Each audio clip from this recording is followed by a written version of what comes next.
They may be involved in virtually every modern war. They may be constantly sanctioning dictatorships in random places. And they may be involved in funding gigantic technological projects on and off planet Earth. But if there is one thing we almost never hear from the United States, it is some problem or other that calls into question its democratic system. Or at least that's how it was, until not so long ago. Today, we can even find many representatives right inside Congress saying that the elections in the United States were stolen, and that, therefore, we cannot speak of a true democracy. What better example of all this than Donald Trump himself?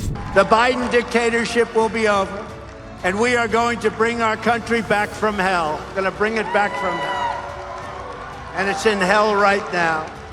On day one, I will break up the Biden administration's illegal censorship machine, and any official who has violated Americans' constitutional rights will be held very, very accountable.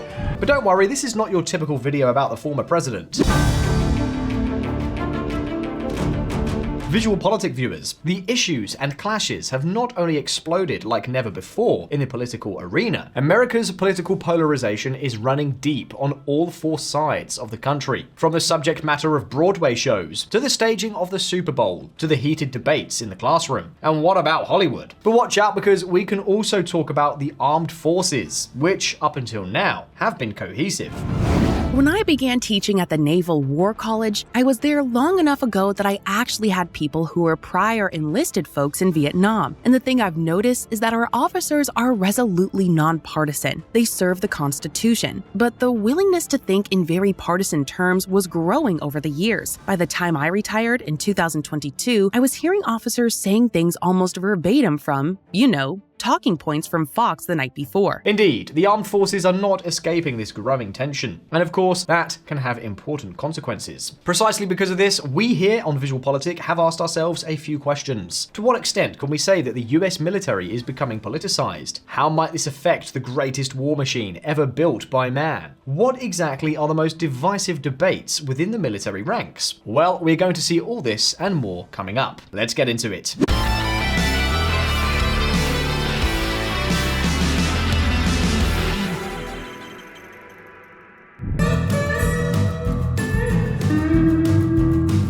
To say that the United States has always been immune to social and political divisions is nonsense. Today, it may seem very distant, because obviously it is. But in the middle of the 19th century, Americans endured a very, very harrowing civil war, in which between 600,000 and 800,000 people lost their lives. Of course, since the end of that war, internal tensions and political clashes in the United States have developed without ever questioning the nation's deep and solid democratic pillars. You all know what they say about the land of the free. And keep in mind, this was respected even in the times of racial strife. With this faith, we will be able to transform the jangling discords of our nation into a beautiful symphony of brotherhood. That is, the electoral system, the national symbols, the anthem, the flag, the Constitution, and also the armed forces were never questioned. And even until not so long ago, the electoral campaigns were quite different. There was much more respect. Do you want proof? Well, take a look at this.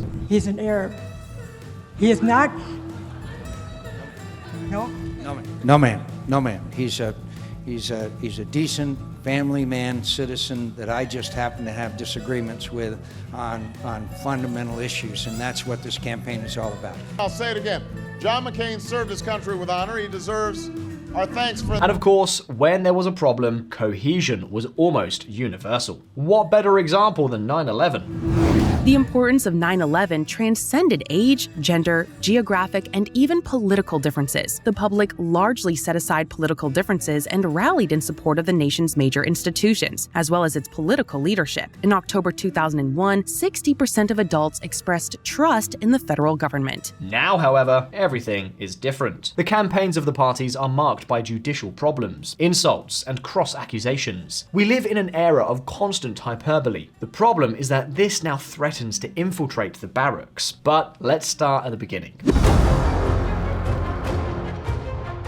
The fact is that after the September 11 attacks, the federal government began to have much more influence over the armed forces than had been customary. In other words, politicians began to have more and more influence in decision-making, both at the strategic and operational levels.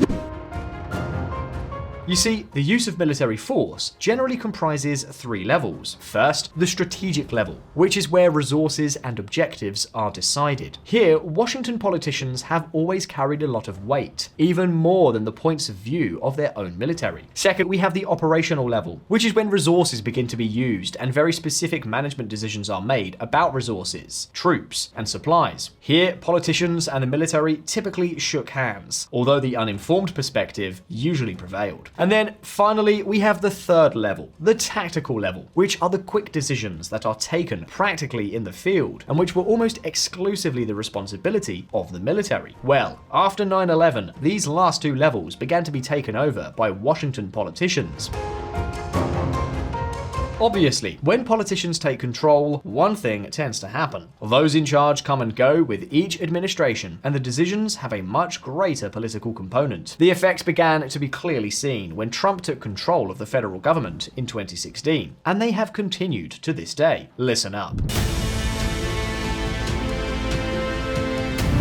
Make defense a debate again. Donald Trump was sworn in as president in January 2017. From that precise moment on, defense policy took a major turn. You see, Washington's political intervention in military operations is generally managed through what is known as the National Security Council. This body reports to the president, and its members include three heavyweights: the National Security Advisor, the Secretary of State, and the Secretary of Defense. Well, this body was precisely the first area that Trump wanted to modify. You could say that the idea was to reverse the strategy put in place by the Bush administration. The National Security Council was reorganized to focus more on strategic issues and less on tactical and operational functions. For example, Trump tasked this body with preparing a strategy to rein in China, not only in the military field, but also in terms of foreign policy and the economy. At the same time, the role of the National Security Advisor was also reduced, so that he ceased to participate in all military meetings, and also lost direct communication with foreign governments. In principle, with this strategy, the National Security Council would take on a more political focus, while the military would regain its lost influence. That was the idea. However, the reality was quite different. In reality, the new model was designed to give Trump much more weight and more direct influence in decision-making. The result? An unprecedented turnover of positions began. For example, Lieutenant General Herbert Raymond McMaster resigned from his post as National Security Advisor in April 2018. He claimed personal reasons, but in Washington, everyone points to the constant political friction with the presidency. His place was taken by John Bolton, who then ended up being badly ousted by Trump in September 2019. Now, in a recent book, Bolton has revealed that Trump often tried to decide directly, bypassing the national security team on key issues in relations with Turkey, Venezuela, Russia, and China. And he did so even if he had little or no knowledge of the subject. There is no precedent for such a thing, but I insist, this is not coming from us. This is coming from Bolton himself, one of the great Republican hawks of American foreign policy. A guy who these days says things like this. The damage that Trump had done in the first term, while significant, was all repairable.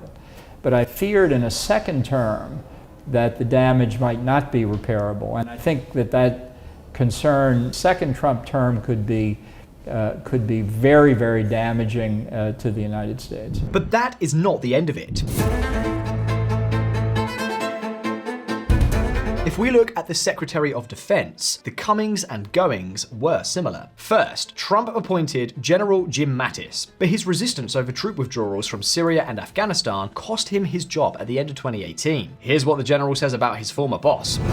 Donald Trump is the first president in my lifetime who does not try to unite the American people, does not even pretend to try. Instead, he tries to divide us. We are witnessing the consequences of 3 years of this deliberate effort. We are witnessing the consequences of 3 years without mature leadership. Then began a veritable whirlwind of appointments, dismissals, and resignations. In all, 5 different defense secretaries followed Mattis in just 2 years. Crazy. One of Mattis's successors, Mark Esper, also ended up resigning as Secretary of Defense after refusing to go along with Trump's idea of using the military to disperse the racial unrest protests that were taking place in the US in the late 2020s. This guy, by the way, has denounced Trump as proposing very complex military operations without much substance. At various times, during certainly the last year of the administration, you have folks in the White House who are proposing to take military action against Venezuela, to strike Iran. At one point, somebody proposed we blockade Cuba. These ideas would happen, it seemed every few weeks, something like this would come up, and we'd have to swat them down. And finally, with the role of Secretary of State, the outcome was quite similar. Rex Tillerson, who was Trump's first man of confidence to lead US diplomacy, was removed in March 2018. The reasons? Well, at this point in the video, it may seem like more of the same, but of course, there are already 3 versions that coincide. The president would say, well, here's what I want to do, and here's how I want to do it. And I'd have to say to him, well, Mr. President, I understand what you want to do, but you can't do it that way. It violates the law. It violates a treaty. You know, he got really frustrated. I didn't know how to conduct my affairs with him any other way than in a very straightforward fashion. As you can see, all those who accompany the military as well as national security policy agree that the president did not want to give the military more say than the politicians, but that he wanted to set the terms by himself. And okay, many of you will say, so what? He is the president. The problem, VisualPolitik community, is no longer that one person cannot cover so many issues, or that this stance led to improvised decisions without any strategy or sufficient information, but that it also contributed to suddenly making the armed forces and security policy appear much more partisan. And of course, that perception did not escape the military itself. Although President Trump did not weaken the underlying structures of civilian control, he politicized the military by attempting to draw it into the fold as a loyal political actor. Trump allowed himself the luxury of saying things like this. You still feel like you know more about ISIS than the generals? Well, they don't know much because they're not winning. That I can tell you. Now, I think they're not winning for a different reason. I think Obama's hurting them. The problem is that this way of behaving had several consequences. First, it led to rewarding or giving more say to those military members most loyal to the president. Loyal not to just any president, but to President Trump. Second, Trump's direct meddling in decision-making in his trademark style began to polarize the military as well. And suddenly, in a way, it all came crashing down. What had been a watertight wall for decades collapsed. Suddenly, things got out of hand, and all at once, we began to see political statements right and left from the highest ranking military officers. Even some that seemed to call into question the soundness of the US political framework, something pretty unusual in the United States. We do not take an oath to a king or a queen, a tyrant or a dictator. We do not take an oath to an individual. No, we do not take an oath to a country, a tribe, or a religion. We take an oath to the Constitution. Yes, we just saw General Mark Milley, who was no less than Army Chief of Staff during Donald Trump's tenure, and also during Biden's first 2 years, insinuate that the ex-president was behaving like a tyrant. We are talking about the same general who was furious when Trump wanted to instrumentalize his office in the 2022 elections. The campaign didn't seek approval from Joint Chiefs Chairman General Mark Milley to use his image in the ad. A defense official said the military has strict rules against uniformed service members participating in political campaigns, and the ad is just the latest example of the president or those around him pulling the nation's highest-ranking officer. For those of you who don't know, things between Mark Milley and Trump's team ended badly, to put it mildly. He was accused of nothing less than being a traitor, and the former president even called for his execution. The charge was that he had not been loyal, and we don't mean to the presidency or constitution, but to Trump personally.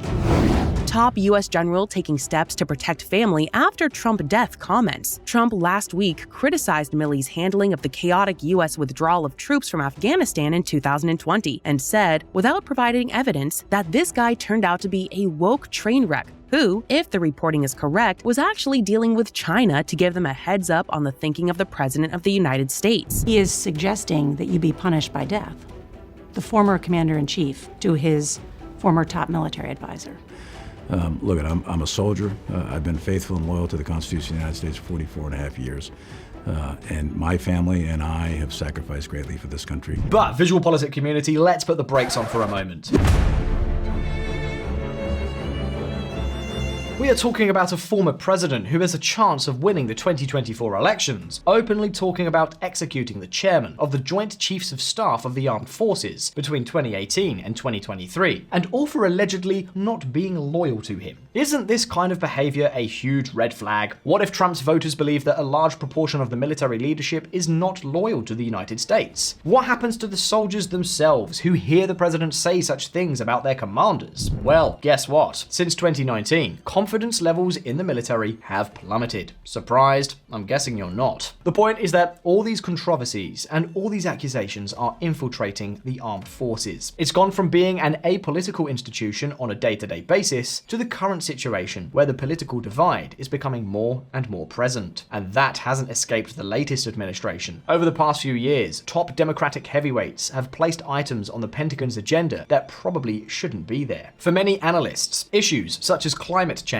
or LGBTI rights do not have to involve the military. The point is that, in the long term, all this may be another major problem for the most powerful military in the world. Another problem to add to those we already have told you about here on VisualPolitik in previous videos. But for now, the question is over to you. How far do you think the division within the US military will go? Could this process end up being a threat to democracy? Leave us your impressions in the comments and let's start a debate. And now, if you found this video interesting, don't forget to like and subscribe to VisualPolitik if you haven't already done so. Thank you for watching, all the best, see you next time.